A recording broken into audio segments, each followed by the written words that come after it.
बिस्मिल्लाहिर्रहमानिर्रहीम। अस्सलाम वालेकुम friends and future inspector and tax consultant, मैं आपको ZG एजुकेशन में वेलकम करता हूं।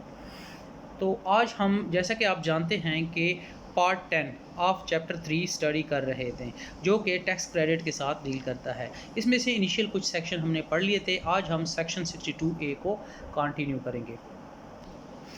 और अभी तक अगर आपने मेरे चैनल को सब्सक्राइब नहीं किया तो प्लीज़ इस चैनल को सब्सक्राइब करें और इसकी सपोर्ट करें इस चैनल की।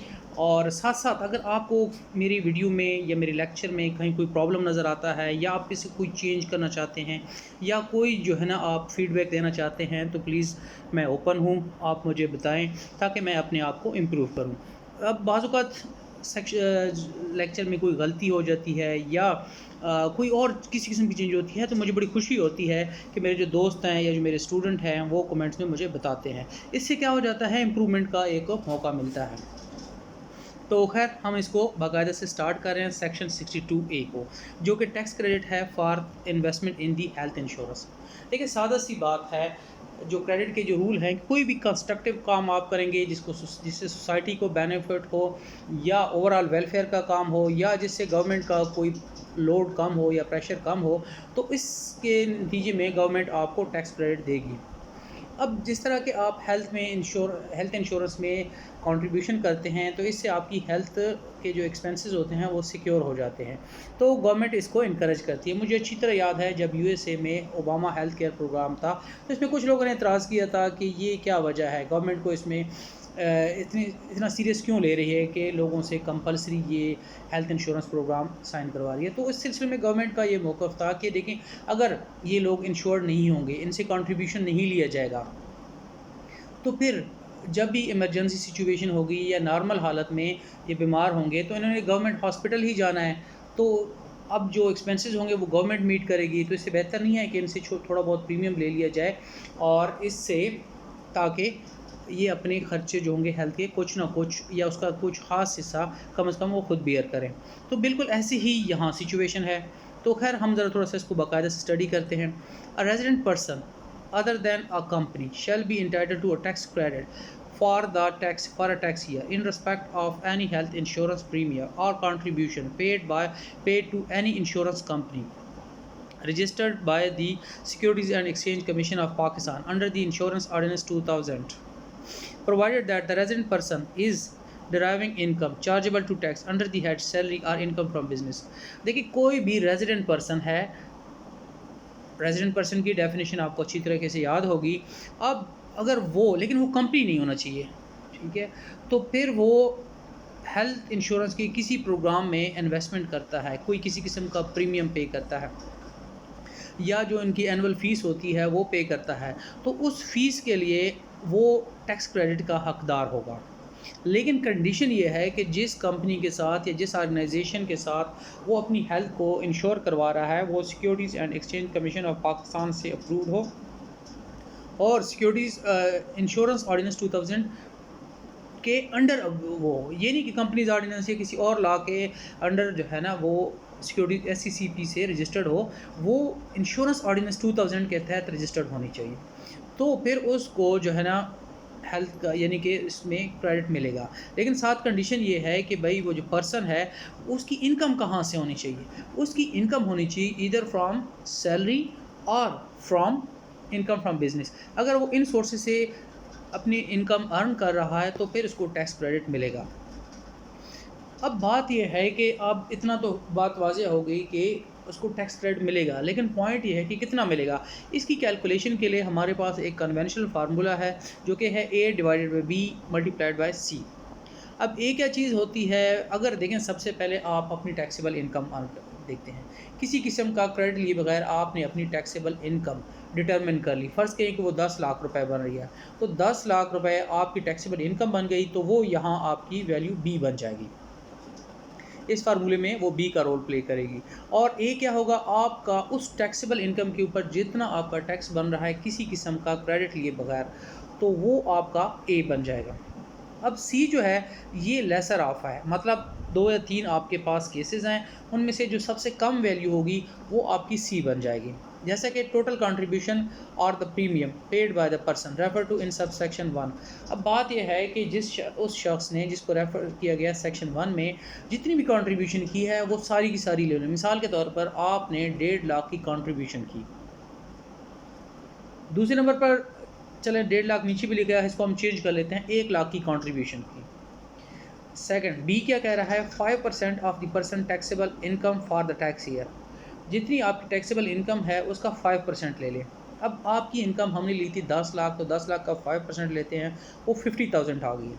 आपने एक्चुअल कंट्रीब्यूशन किया है 1 लाख, आपकी 5% ऑफ द टैक्सेबल इनकम बनी है 50,000, और सी में आपको बता रहा है कि मैक्सिमम कितना आप सी की वैल्यू हो सकती है 150,000 रुपीज़, 1,50,000 रुपये। अब सी की मैक्सिमम वैल्यू 1,50,000 हो सकती है, तो इसमें जो सबसे कम वैल्यू है वो है आपकी 5% ऑफ द टैक्सेबल इनकम, और वही आपकी सी की वैल्यू बन जाएगी। इस फार्मूले में आप वैल्यू पुट करें तो आई नो कि आप मैथ जानते हैं अच्छे तरीके से, आपके पास टोटल टैक्स क्रेडिट आ जाएगा। अब टैक्स क्रेडिट आपके पास आ गया तो एक्चुअल जितना आपके पास टैक्स बन रहा था, सेस हो रहा था विदाउट एनी क्रेडिट, फ़र्ज़ करें कि वो 60,000 रुपये था, और इस फार्मूले से जिसको मैंने नहीं कैलकुलेट किया, लेकिन आपने जब वैल्यू पुट की तो आपको 20,000 रुपये का टैक्स क्रेडिट मिला। तो टोटल टैक्स में से जो का सेस हो रहा था उसमें से 20,000 माइनस कर लेंगे, 40,000 आपने टैक्स पेएबल आपका होगा, वो आप पे कर लेंगे। ये था टैक्स क्रेडिट की कहानी जो कि आपको हेल्थ इंश्योरेंस की वजह से मिल रही है। लेकिन बात यहाँ ख़त्म नहीं होती, टैक्स क्रेडिट अभी और भी हैं, इश्क में इम्तिहान और भी हैं। तो खैर कंट्रीब्यूशन सेक्शन 63 हम स्टडी करते हैं, contribution to an approve pension fund. अब अप्रूव पेंशन, पहली बात है कि पेंशन फ़ंड क्या होते हैं। देखिए, एक पेंशन फ़ंड तो होते हैं जो कि कंपलसरी किस्म के होते हैं गवर्नमेंट में, और कुछ और इस तरह की ऑर्गेनाइजेशन होती हैं जो अपने एम्प्लॉइज़ की सैलरी में से कुछ पार्ट को डिडक्ट करती जाती हैं और उसको किसी फ़ंड में इन्वेस्ट कर लेती हैं, ताकि बंदा रिटायर हो तो उसको कुछ अगले यानी कि नेक्स्ट रिमेनिंग लाइफ तक उसको पैसे मिलते रहें पेंशन की फॉर्म में। इससे आप अच्छी तरह जानते हैं, इस चीज़ को अच्छी तरह जानते हैं। लेकिन कुछ वॉलंटरीली पेंशन फ़ंड होते हैं या और इस तरह के रिटायरमेंट प्लान्स होते हैं, जिसमें इस तरह होता है कि आप खुद अपनी यानी कि बचत करते हैं और अपनी सैलरी में से या अपने बिज़नेस इनकम में से कुछ कंट्रीब्यूशन करते हैं। अब ये इस तरह के जो प्रोग्राम होते हैं, मुख्तलिफ बैंक इसको रन कर रहे हैं और कुछ दूसरे इंस्टीट्यूशन भी इसको रन कर रहे हैं। आई थिंक पोस्ट ऑफिस भी कर रही है, और इसके अलावा भी काफ़ी सारे, आप नेट पे जाके इसको सर्च कर सकते हैं कि कौन कौन से पेंशन फ़ंड है। अब ये जो पेंशन फ़ंड होते हैं इसमें आपने मंथली या 6 मंथली या क्वार्टरली या एनुअली आपने एक प्रीमियम पे करना होता है। अभी जब प्रीमियम पे करते जाते हैं तो 20 साल बाद या 25 साल बाद या 15 साल बाद जैसे आप 60 ईयर ऑफ एज को पहुंच जाते हैं तो फिर आपको पेंशन मिलना शुरू हो जाती है, एग्रीड अपॉन जितनी भी हो। अब ये जो आप इसमें प्रीमियम पे करते हैं या जो आप इसमें किसी किस्म की कंट्रीब्यूशन कर रहे होते हैं पेंशन फ़ंड में, लेकिन कंडीशन ये है कि वो जो पेंशन फ़ंड है that must be approved from federal board of revenue, तो फिर आपको इस सिलसिले में टैक्स क्रेडिट मिलेगा। खैर, हम कहते हैं an eligible person as defined in sub section 19A of section 2 deriving income chargeable to tax under the head salary or income from business shall be entitled to a tax credit for the tax year in respect of contribution or premium paid in the year by the person in the approved pension fund under voluntary pension system rules 2005। अब यहाँ आपको ये बताया जा रहा है कि अगर एक इलिजिबल पर्सन, अब इलिजिबल पर्सन कौन होगा, उसके लिए हम जाएंगे सेक्शन 2 और उसमें से सब सेक्शन 19A में। आप इस तरह करें कि अपनी बुक में इसको खोलें, इस सब सेक्शन को। अगर नहीं मिल रहा तो आप नेट ओपन करें, वहाँ से आप इसको देखें, या ऑर्डिनेंस अगर आपके पास पड़ा है तो वहाँ जाएँ। मैं बुक खोलता हूँ और बुक से इसको पढ़ के आपको सुनाता हूँ। उसमें इलिजिबल पर्सन की डेफिनेशन मौजूद है, लेकिन अगर एक एलिजिबल पर्सन है वो किसी किस्म की और जो इनकम अर्न कर रहा है इधर फ्रॉम सैलरी और फ्रॉम बिजनेस अर्न कर रहा है, तो वो पेमेंट कर रहा है या कोई कंट्रीब्यूशन कर रहा है या फिर कोई प्रीमियम पे कर रहा है वॉलंटरीली पेंशन सिस्टम रूल्स के तहत किसी भी अप्रूव पेंशन फंड में, तो जितनी पेमेंट करेगा उसके ऊपर उसे एक टैक्स क्रेडिट अलाउ होगा। अब हम थोड़ा सा देख लेते हैं कि एक्चुअली ये सब सेक्शन 19A के अंदर जो ऑफ सेक्शन 2 के अंदर हमें बताया जा रहा है कि इलिजिबल पर्सन है, तो ये क्या भला है। खैर, मैं इसको स्टडी कर रहा हूँ। Eligible person for the purpose of voluntarily pension system rule 2005 means an individual Pakistani who holds a valid national identity card number or computerized national identity card number or national identity card for overseas Pakistani issued by the National Database Registration Authority। मतलब कोई भी पाकिस्तानी बंदा यानी कोई भी पाकिस्तानी जिसके पास नादरा से issue हुआ किसी किस्म का पाकिस्तान नेशनैलिटी का कार्ड मौजूद हो, चाहे वो NIC हो, चाहे CNIC हो, चाहे नायकोपो हो, मतलब किसी किस्म का कार्ड हो, तो वो इस मकसद के लिए एलिजिबल पर्सन होगा। आगे अब इसने खैर प्रोवाइज़ो भी दिया हुआ है। प्रोवाइज़ो का इसमें डायरेक्टली कोई रोल नहीं है क्योंकि इसकी एग्जैक्ट चीज़ें सेक्शन 63 में है, लेकिन चले हम इसको पढ़ लेते हैं।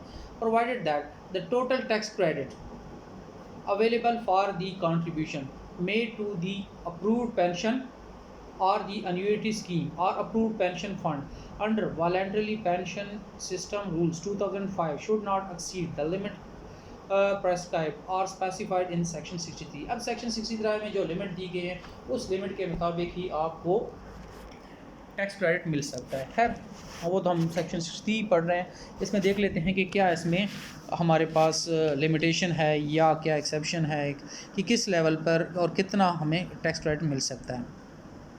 The amount of a person tax credit allowed under sub section 1 for the tax year shall be computed according to the formula namely. अब फिर से वही फार्मूला आ गया A divided by B multiplied by C, जबकि A क्या है आपकी जो टैक्स असेस है किसी किस्म का क्रेडिट लिए बगैर, B आपकी टैक्सेबल इनकम है, जबकि जो C है वो लेसर ऑफ है। अब पहली बात क्या चीज़ है कि टोटल कंट्रीब्यूशन और premium refer to in sub section 1 कि जितना आपने एक्चुअल कंट्रीब्यूशन की है या जितना आपने प्रीमियम पे किया है एक साल के अंदर। लेकिन सिर्फ यही नहीं है, और भी आपके पास हो सकती हैं ये चीज़ें।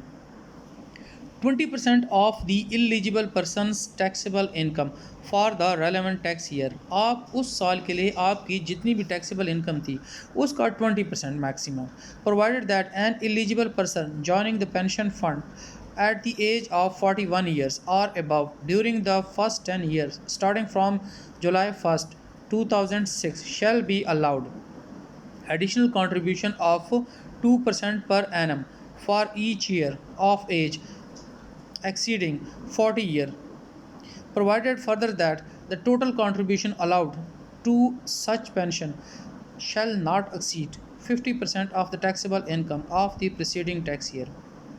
अब बात यह है कि पहले तो उसने आपको यहाँ इसने आपको बताया है कि अगर आपकी जितनी भी टैक्सेबल इनकम है तो उसका मैक्सिमम 20% तक आप टैक्स क्रेडिट ले सकते हैं।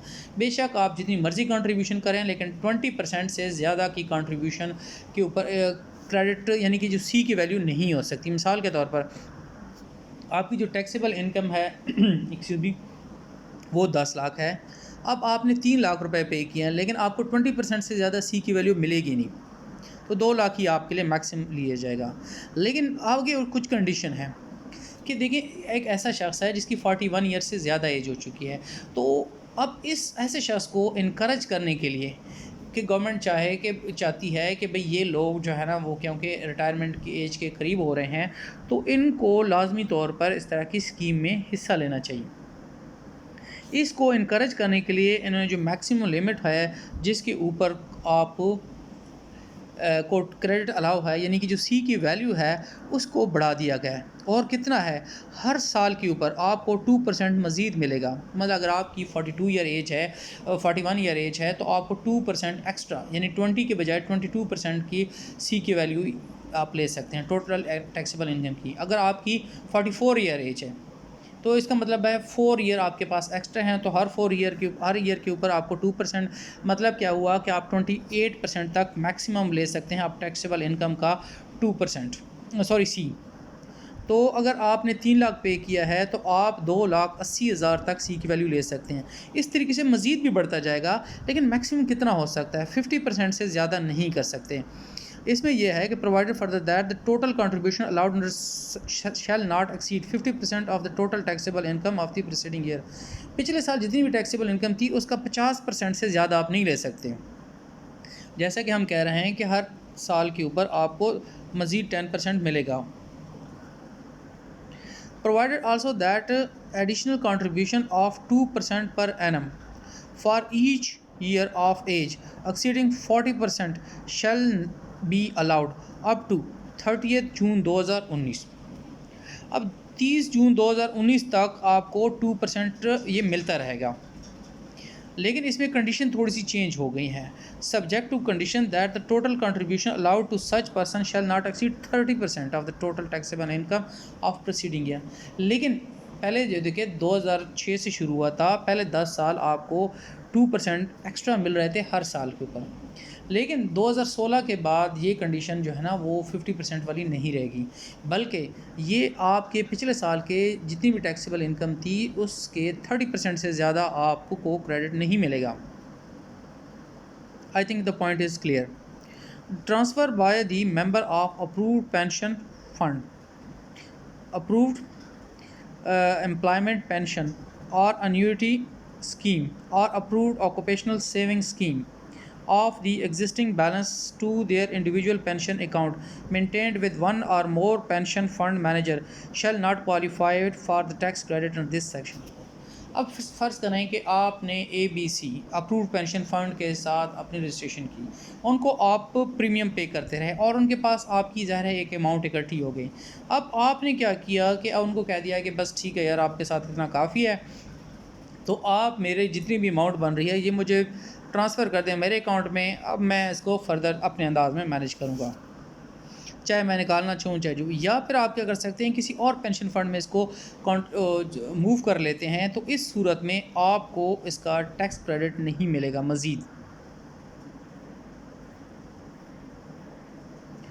तो सेक्शन 64B मेरे ख्याल में इसमें कोई ज़्यादा फ़लसफ़ा नहीं है, सादी सी बात है कि ज़ाहिर है जो आपको क्रेडिट मिल रहा था उसका एक ख़ास मकसद था, और उसका मकसद क्या था कि आप 60 ईयर ऑफ एज तक आप इस सिलसिले को कंटिन्यू करें। अब अगर आप इसमें से पैसे निकालेंगे या उसमें से चेंजिंग वगैरह करेंगे तो आपको टैक्स क्रेडिट नहीं मिलना चाहिए।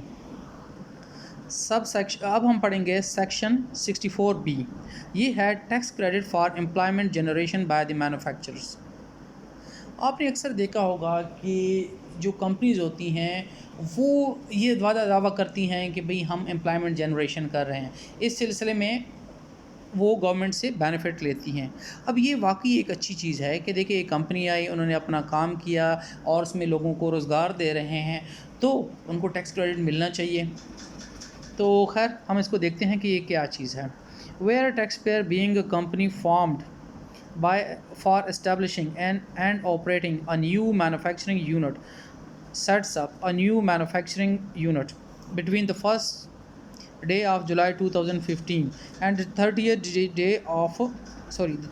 day of June 2019, both days inclusive, it shall be given a tax credit for a period of 10 years। अब कोई भी कंपनी वो फॉर्म हुई और ये ऑपरेट कर रही है, एक नए यूनिट वो स्टार्ट किया है उसने, और वो कब फॉर्म हुई या कब उसने अपना काम स्टार्ट किया, वो है 1 जुलाई 2015 से लेके 30 जून 2019 तक उसने अपना काम स्टार्ट किया या वो फॉर्म हुई। तो अगर इन दिनों में यानी कि जो स्टार्टिंग डेट है या एंड डेट को भी फॉर्म हुई है तो तब भी वो इसका बेनिफिट ले सकती है, तो इस सिलसिले में उसको एक टैक्स क्रेडिट मिलेगा। The tax credit under subsection 1 shall be equal to 2% of the tax payable for every 50 employees registered with। अब बात यह है कि उसको हर 50 जो एम्प्लॉइज़ के ऊपर 2% का जो टैक्स क्रेडिट मिलेगा। मिसाल के तौर पर उनका जो टैक्स बन रहा था वो था 1 लाख रुपए, और उन्होंने 50 बंदे रजिस्टर्ड कर लिए, 50 बंदे वहाँ काम कर रहे हैं, तो इन 50 बंदों की वजह से इसको 2% का बेनिफिट मिल जाएगा, तो 2,000 रुपये उनको कम मिले। अब उनको 98,000 पे करने पड़ेंगे। लेकिन ऐसे नहीं है कि भाई उन्होंने बंदे शामिल कर लिए, तो ये कैसे पता चलेगा कि भाई क्या एक्चुअली वो लोग वहाँ काम कर रहे हैं या नहीं कर रहे हैं। इसके लिए कंडीशन ये है 50% with the employees old age benefit. अब इसने रजिस्टर कहाँ किए हुए हैं, उनको EOBI इंस्टीट्यूशन के साथ उनको रजिस्टर्ड किया हुआ है, और एम्प्लॉइज़ सोशल सिक्योरिटी इंस्टीट्यूशन के जो कि प्रोविंशियल गवर्नमेंट का इदारा है उसके साथ उसने अपने जो मज़दूरों को रजिस्टर्ड करवाया हुआ है during a tax year subject to a maximum 10% of the tax payable. अब हर 50 बंदों को जब वो एम्प्लॉयमेंट देगी, लेकिन कंडीशन ये है कि उसने इनको ईओबीआई और एम्प्लॉइज़ सोशल सिक्योरिटी इंस्टीट्यूशन के साथ रजिस्टर करवाया हुआ हो, तो उससे उसको 2% का बेनिफिट मिलेगा। लेकिन ये कितना मिलेगा कि 100% हो सकता है? नहीं, 10% से ज़्यादा उसको ये क्रेडिट नहीं मिलेगा। बहरहाल 10% भी कंपनी के लिए एक अच्छा खासा क्रेडिट है। The tax credit under this section shall be admissible where the company is incorporated and manufacturing unit is set up between the first day of July 2015 and 30th day of June 2018, both days inclusive। अब इसमें थोड़ा सा ये जो है ना day का issue है कि इसने 30 डे, यहाँ अगर आप देखें तो the 30th day of June 2018। अब इसमें कोई क्लैरिकल मिस्टेक है या क्या वजह है, क्योंकि ऊपर टैक्स ईयर को चेंज कर दिया गया है, नीचे नहीं है, या इसमें एक्चुअल है इस तरह। इसको मैं मज़ीद ज़रा कंसल्ट करूँगा, लेकिन चले खैर।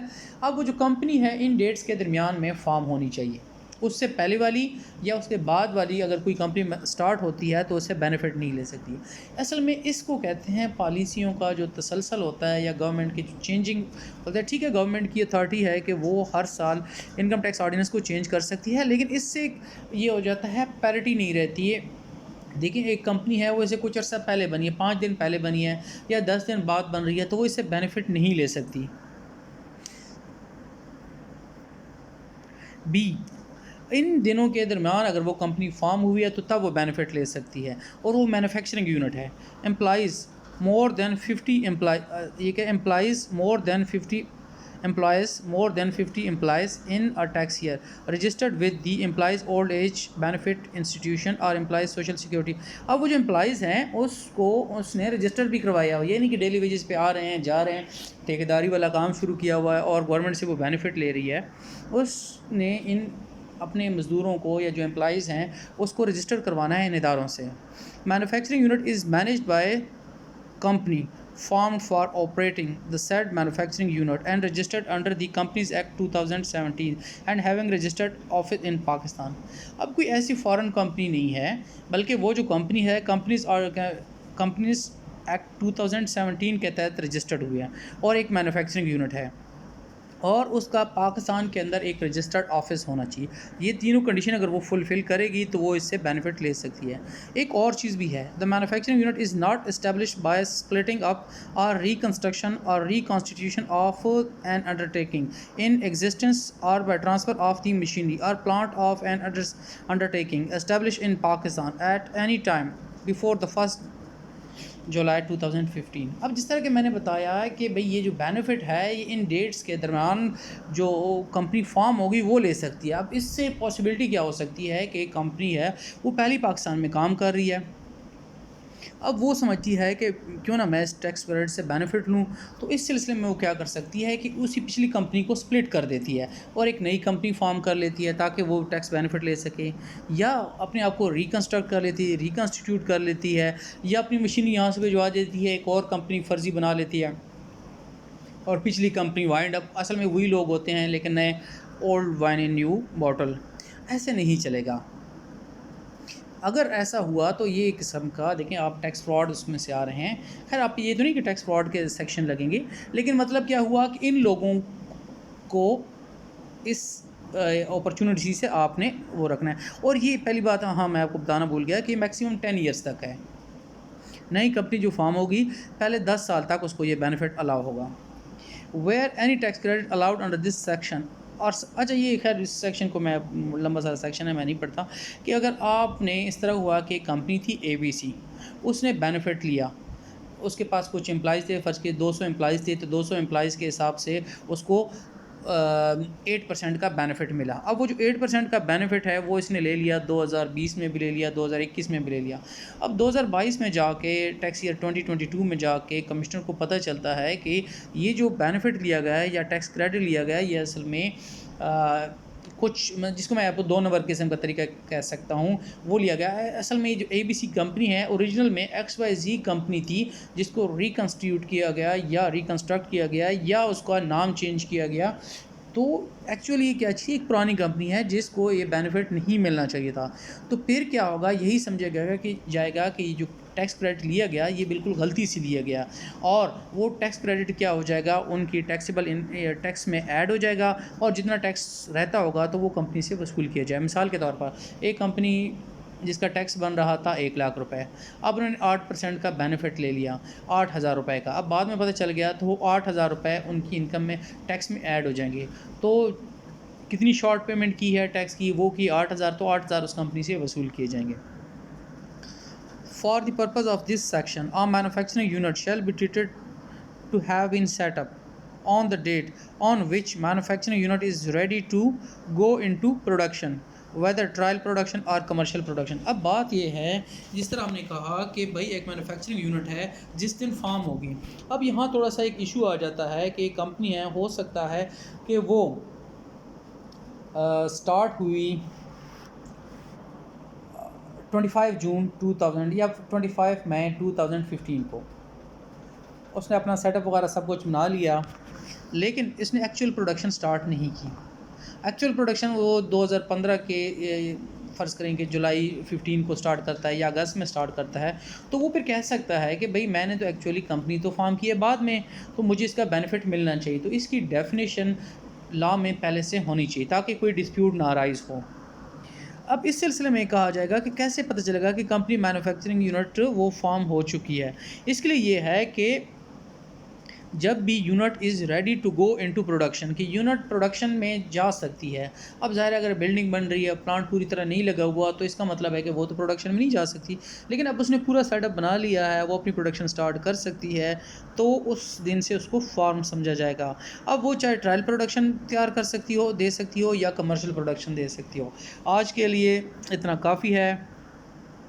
कल हम इंशाल्लाह सेक्शन 42D पढ़ेंगे। आज हमने 3 सेक्शन को कवर किया है। काफ़ी लेंथी वीडियो थी, लेकिन खैर काफ़ी सारे मेरे जो स्टूडेंट्स हैं वो इस बात पे भी जो है ना वो मुझसे वो इसरार कर रहे थे कि मैं बहुत शॉर्ट वीडियो बना रहा हूँ जिससे उनका कोर्स नहीं कवर होगा। तो मैंने आज खैर लेंथी वीडियो बनाई है।